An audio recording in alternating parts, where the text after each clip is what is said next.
Riche d'un très fort potentiel halieutique, privilégié au niveau hydrologique avec 4 bassins versants, le département de l'Aveyron a de nombreux atouts pour faire des pêcheurs de véritables enfants gâtés.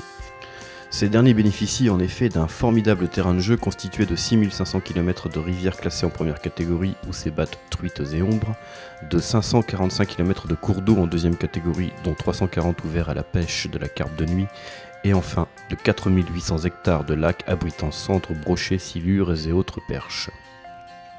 Ce capital naturel est à même de satisfaire tous les pêcheurs, quel que soit le poisson recherché et la technique appliquée, comme en témoigne Jean-Claude Luche, président du Conseil général de l'Aveyron et président du comité départemental du tourisme. Alors pour pêcher en Aveyron, d'abord il faut un certain nombre de rivières ou de lacs, nous en avons. Nous avons une diversité d'offres qui est assez considérable et un potentiel important. Deuxièmement, pour pêcher il faut du poisson. Il y a du poisson dans le département et là aussi des carnassiers, oscillures, à carpe, il y a toutes catégories de poissons. Troisièmement, quand on a des rivières, des ruisseaux, des lacs, du poisson, il faut un cadre, c'est ce que nous avons. Il faut de l'hébergement, c'est ce que nous avons. Et puis je crois que ce qui est important, c'est qu'un pêcheur qui est passionné par cette activité, par ce loisir, il faut qu'il y ait un environnement général. Et dans le département de l'Aveyron, entre l'accueil, la gastronomie, les hébergements, vraiment c'est le département pilote pour recevoir les pêcheurs et en tout cas il faut qu'ils sachent qu'ils seront toujours les bienvenus dans ce beau département. Partant de ce constat, le département a compris depuis longtemps l'intérêt économique représenté par le développement du tourisme pêche. Alors la pêche, c'est du loisir pour certains et c'est de l'activité économique et touristique pour d'autres. Pour ceux pour lesquels c'est des loisirs, bien évidemment, il y a de l'activité derrière, il y a l'équipement, il y a tout ce qui entoure l'activité pêche. Et pour ceux qui sont concernés directement par l'économie, c'est l'hébergement, c'est la restauration, c'est tout un milieu qui fait que c'est bénéfique pour l'économie de notre département. Et pour le département de l'Aveyron, la pêche joue un rôle essentiel notamment sur le hors-saison, sur des activités et des lieux qui sont magiques comme celui de Cabanac, le lac de Castelnau. Donc tout ceci, bien évidemment, participe au développement économique de notre département. Cette thématique fait d'ailleurs l'objet d'un travail collégial entre élus, Office du tourisme et la Fédération de pêche. Il s'agit de proposer une offre de services et de séjours capable de contenter le plus grand nombre et de répondre à toutes les passions. Alors vous savez, j'ai l'habitude de dire qu'on ne réussit jamais tout seul. Et s'il y a un secteur d'activité où le président du conseil général que je suis ou le président du CDT ne peut pas réussir tout seul, c'est ce secteur-là. Donc nous travaillons à la Fédération de pêche et je pense que nous faisons du bon travail.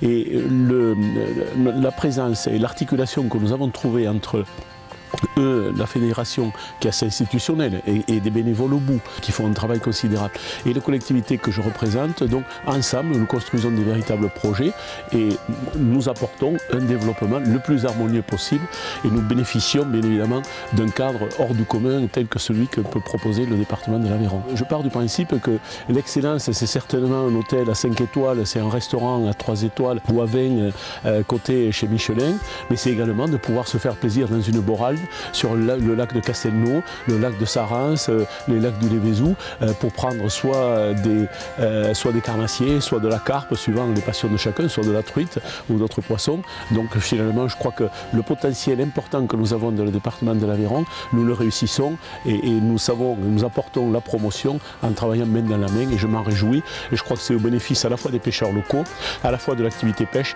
et à la fois l'économie du département. Aujourd'hui, la formule fonctionne et ne demande qu'à se développer, car en plus de posséder un environnement protégé et diversifié, le département est doté d'un important patrimoine culturel et architectural auquel se conjugue un accueil chaleureux. L'Aveyron, c'est vraiment un pays merveilleux, il y a un patrimoine exceptionnel. Vous avez du beau temps, vous avez de l'eau, vous avez des châteaux partout et les gens sont accueillants. C'est formidable comme région. Surtout quand on bénéficie d'une saison exceptionnelle, une arrière-saison, c'est magnifique. Il y a des maisons, l'architecture, le patrimoine qui est bien, qui est encore dans son jus. Cet enthousiasme et cet engouement sont d'ailleurs partagés par les pêcheurs compétiteurs du challenge interdépartemental Henri Hermé. Venus disputer une manche sur le lac de barrage de Castelnau-la-Soulous, situé dans la vallée du Lot entre les pentes de l'Aubrac et le plateau d'Écosse, ces derniers ont été agréablement surpris par la population piscicole et la qualité des paysages, à l'exemple de David Simon, moniteur guide de pêche et vainqueur de cette même manche en compagnie de son équipier Francis Roche. Il est clair que depuis de nombreuses années, le lac de Castelnau-la-Sous est réputé pour avoir un potentiel de poissons énorme, autant en carpe qu'en carnassier. Il y a énormément de pêcheurs qui le savent d'ailleurs. Et c'est vrai que le résultat de ce week-end, il est tout à fait à nos attentes déjà. Et puis je pense que tous les pêcheurs savaient qu'on allait faire un résultat fleuve. On peut appeler ça un résultat fleuve, je pense. 300 poissons, c'est du jamais vu sur une manche de challenge. C'est un site exceptionnel et qui est bien géré apparemment. Et tout se passe très bien ici. Tout se passe très bien. Terre d'eau, terre de nature préservée, terre de tradition, terre de culture, terre de patrimoine, l'Aveyron est avant tout une terre d'accueil, véritable accélérateur d'émotions.